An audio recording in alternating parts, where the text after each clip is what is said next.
The bliss of the abyss, it's here now.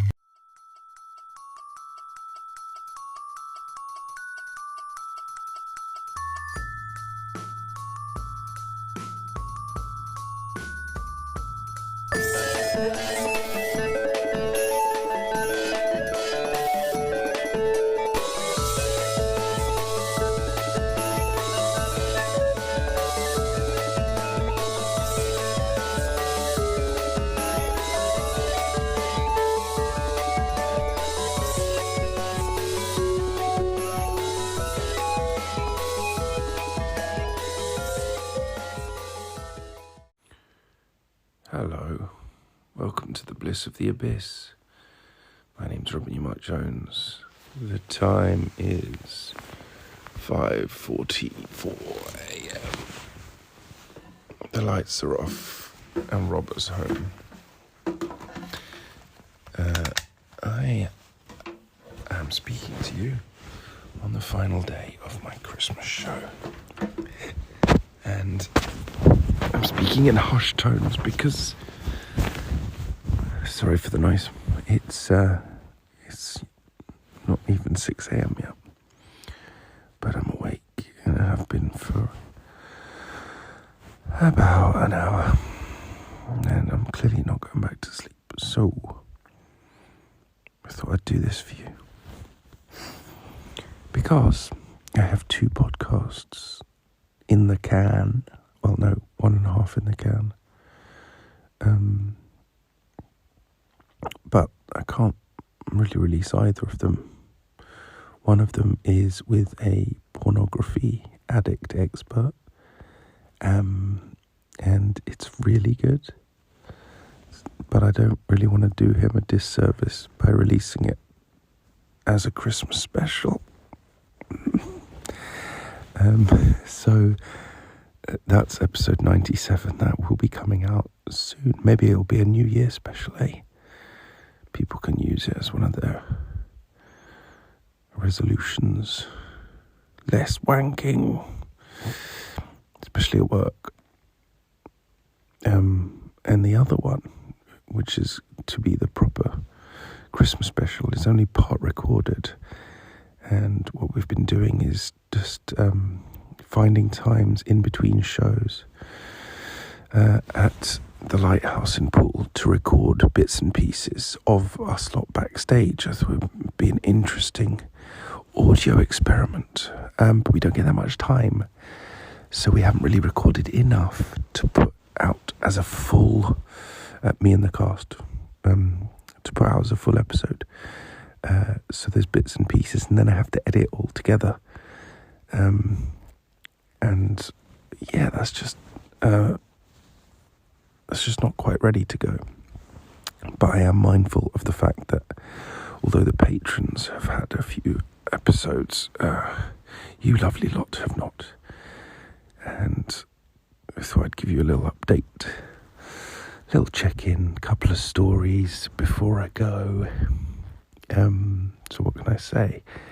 Today is the 24th. The final 2 shows are on their way today of the Jolly Christmas Postman in Poole. It's the end of the run, which has been fantastic. And well, I sound all ASMR, don't I? What a fantastic run it's been. He was... sorry, if you hear that kind of shuffling around, that's because I'm under the covers, because it's so early in the morning. I don't want to wake up Rosie, who owns the digs that I'm in. Digs. That's a theatre term for where you stay when it's someone's house. I chose this place because it has an ensuite, and she seemed nice on the phone, but the other place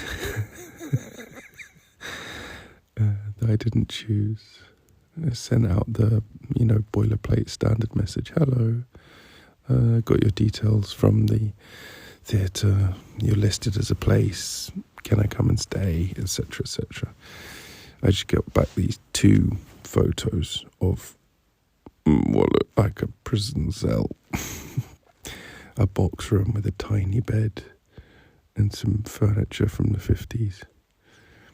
And then just the immortal lines, "You do know it's a smoking house and I have a cat."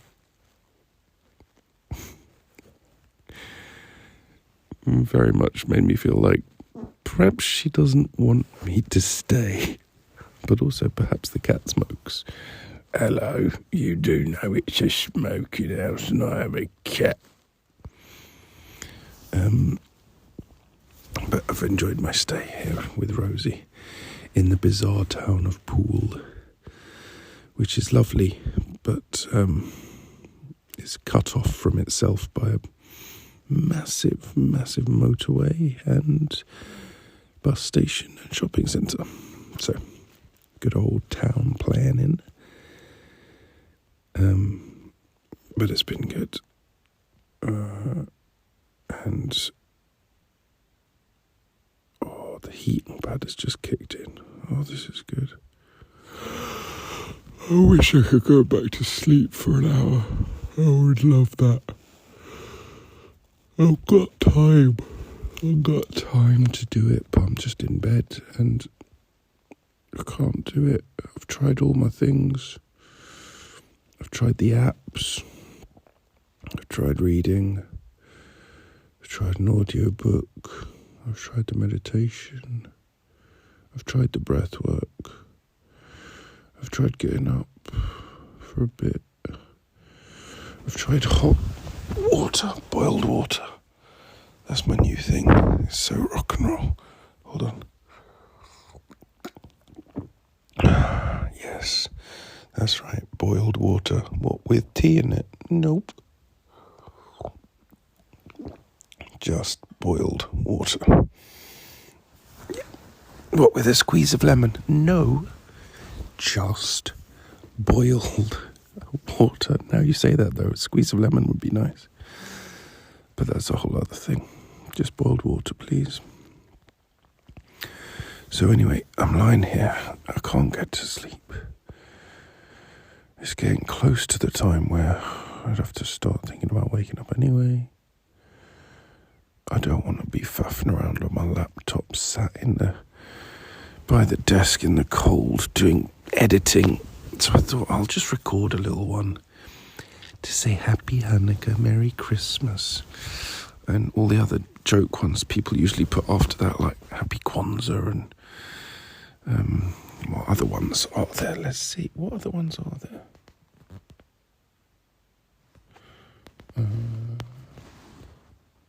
Festivals in December 2022. I should do religious. Happy holidays. Let's have a look. Interfaith calendar. Here we go. I hope Kwanzaa's on this. January, February, March, April. Let's get to the good stuff. Come on. December. Okay. Hanukkah. Yule. Yes, Yule, my favourite. A pagan and Wiccan holiday that begins at sundown, the winter solstice. Oh yeah. There's Hanukkah, there's Christmas, Feast of St. Stephen, also known as Boxing Day. What? That's it? Where's Kwanzaa? Hold on.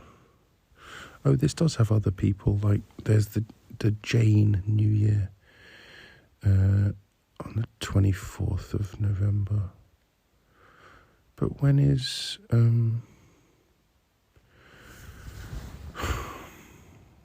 okay, well, screw me, I guess. Wait, maybe there's one in January which kind of counts as a similar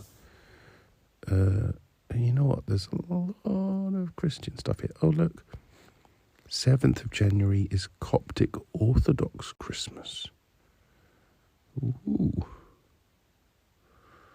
10th of January, Bodhi Day, celebrating the Buddha's enlightenment. Okay, etc. And then we're on into, the middle of January, so kind of getting off topic a bit there.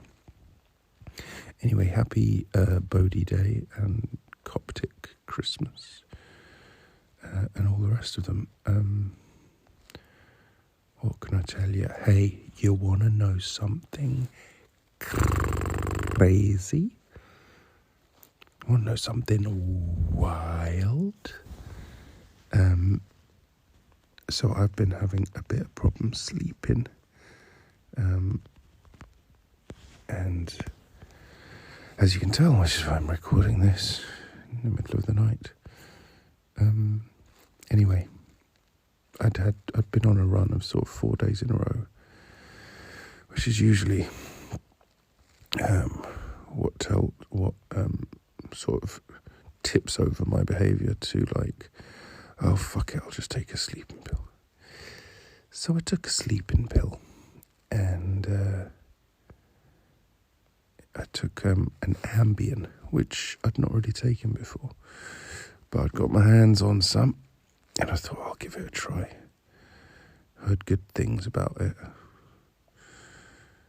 so took the Ambien, fell asleep, and slept right through. Woke up, and I'm in my little bedroom, so everything's here. All my food's on the desk, and it's all self-contained. And I woke up, and on the table in front of me was a cup noodle, one of those cup noodles, not pot noodle. I'm not a scumbag. It was cup noodle, yakisoba, except it was eaten. And I had not had that for dinner. And I was like, what is this? And I looked it up, and this drug, Ambien, which was the scientific name for it, Zolpidem, has been linked to sleep eating. Rare cases of this is from WebMD, rare cases of unconscious eating and cooking seen in patients using sleeping pill. So there's all these documented cases of people, while under the influence of this sleeping pill, getting out of bed, going to the kitchen, preparing food, often sloppily, often with strange high-calorie ingredients, microwave food. They eat in a sloppy way, either in the kitchen or after taking the food back to bed, and then they have no memory of it. They wake to find a mess in the kitchen or crumbs in the bed. In each case, the patient took Ambien as prescribed. Now, I didn't have to do particularly much. I have a little thermos in my room, so I filled up. I'm guessing I filled up the cup with the hot water from the thermos, mixed around the noodles, ate them, and then went back to bed.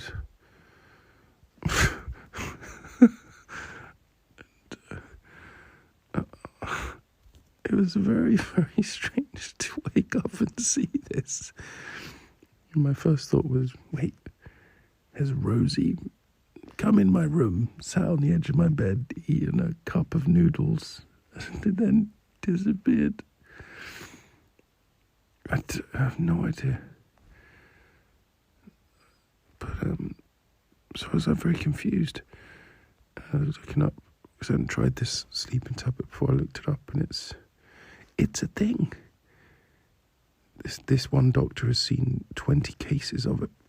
Some patients more than once a night, just eating 2 meals, being fully asleep, no memory of the event.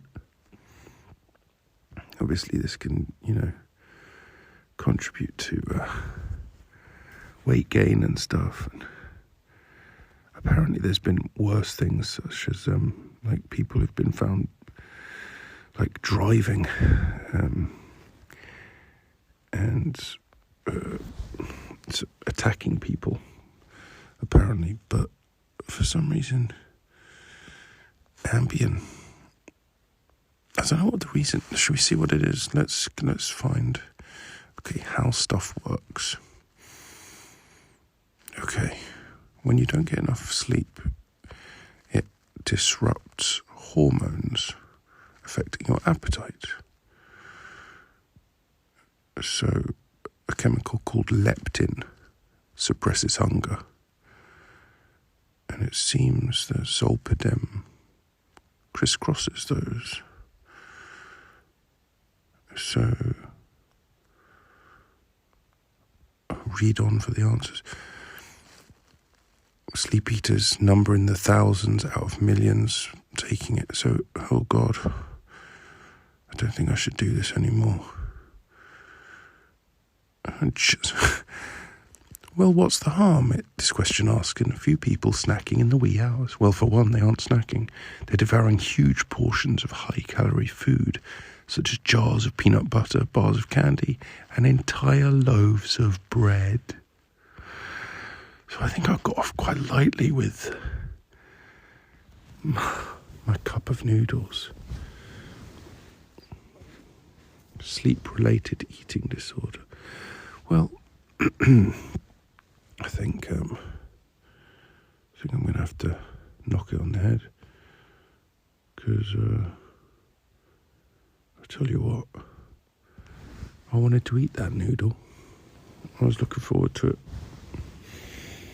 It's the yakisoba cup noodle variety, which is a weird one because you pour in the water and then the noodles soak it up.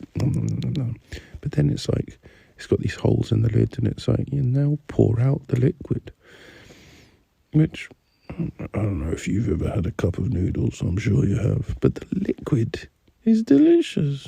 I don't want to get rid of that. Tasty, tasty liquid.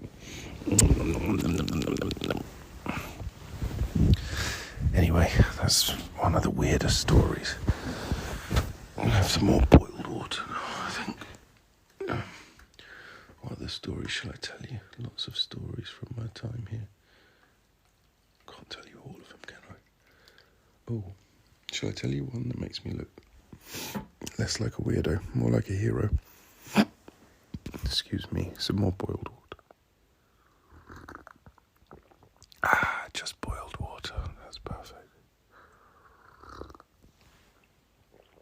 So, my nieces, little nieces, Erin and Noah,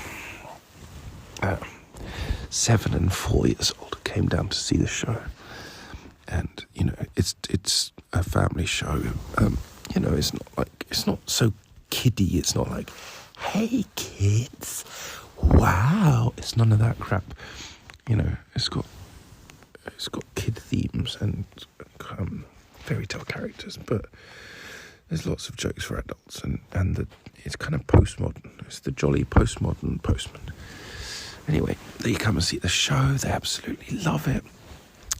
Beforehand, they asked my mum. They were like, "Can we talk to Uncle Rob during the show?" My mum said, "No, I don't think so." And they said, "Well, what about afterwards?" It's like, yes. So I go to the cafe afterwards, and you know, they're all excited. They love the show. They want to ask questions about, you know, things that were real, things that weren't, which is an interesting question because, yeah, they're kind of navigating the boundary between make-believe and, like, for example, at one part, Father Christmas, right at the end, Father Christmas, for my American listeners, Santa Claus. They've become entwined. They were originally two separate characters, but now they are the same. Anyway, at one point, Father Christmas turns up, and Erin said, "But it wasn't the real Father Christmas, was it? It was someone pretending." Which is good. Anyway, we're having tea and biscuits, and it's a lovely time. And then I'm like, right, guys, we should go soon because it's about 15-minute walk to the train station. And the trains right now in the UK there's a lot of industrial action, so it's a bit trickier. There's strikes and there's disruptions and alterations, all kinds of things. So let's leave with plenty of time to spare, and get there in time. So we walk, have a lovely little walk, and you know what it's like walking with little kids. You hold their hands. Crossings take forever. It's just more dawdling. So anyway, we get to the train station, and it's about just under 10 minutes before the train, and we were just sort of saying the goodbyes, and wasn't this nice, and yeah, and all of that. And then my mum goes, "Oh no." And I go, "What?" And she goes, "Erin, your bag." And Erin's face just drops. And she goes, "Doggy, doggies." And, the tears are almost instantly coming.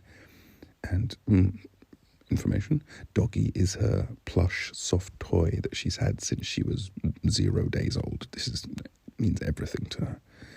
And I'm like, "Oh no, it's like 9 minutes before your train. Well, look, I'm coming to, I'll see you at Christmas, so you'll have it in just a few days." And she's like, "It's not good." My mum's face is like, "That won't do. It won't do."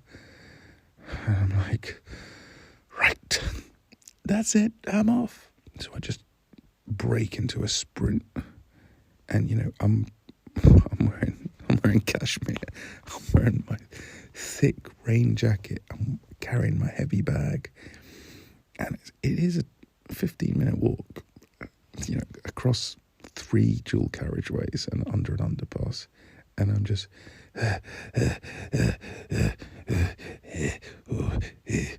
I've already had 2 shows that day, which are exhausting shows, so my body is aching. Get to the theatre cafe, come in. My niece, did they leave a bag? Yeah, here you go, here it is, thanks, bye. So I've got the bag, and I'm just like, I can't even check my phone. There's no time to stop and check the phone, just run. Run under the underpass, over the crossings to the train station. Oh my God, I can see them. And I get there with just a few minutes to spare with the bag. Yeah. Hail the conquering hero. And I was absolutely knackered. And little Noah was like, "Wow, that was amazing. And you're not even sweating." I was like, I am sweating. She's like, "There's only 1 drop on your neck." And I was like, "Oh yeah, give me a hand." I put a hand on my forehead. She was like, "Yuck." I was like, "Mm-hmm." And I'm just like resting. And I don't know if it's the same for you, but it's the same for me. I get very sweaty, but it takes like a second, and then like it reaches like a tipping point, and then like the tap is on. So I'm like sort of bent over trying to catch my breath, and I start to rain. My forehead is just drip, drip, drip, drip, drip. And Noah's like, "Oh, you are sweating." I'm like, "Yes." And Erin was like, "Oh, thank you so much." I got all the hugs, got all the love, all the respect, and saved the day. So the moral of the story is, I'm an absolute hero. Plus, I'm giving you 25 minutes of bedtime content. So, if I don't get my Christmas special out beforehand, my Hanukkah special, my Kwanzaa special, my Coptic Christian special, then consider this a Merry Christmas from me, and a big thank you for everybody who still listens to this show, who still tells people about it, who's been with me on this journey. We're almost 100 episodes. And,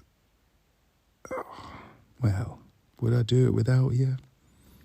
No. Do I love you? Yes.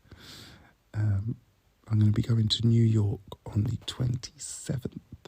So, New York friends and fans, come out, come see me. Hopefully be recording a few things over there as well. And, yeah, that's it. Love you. Bye-bye.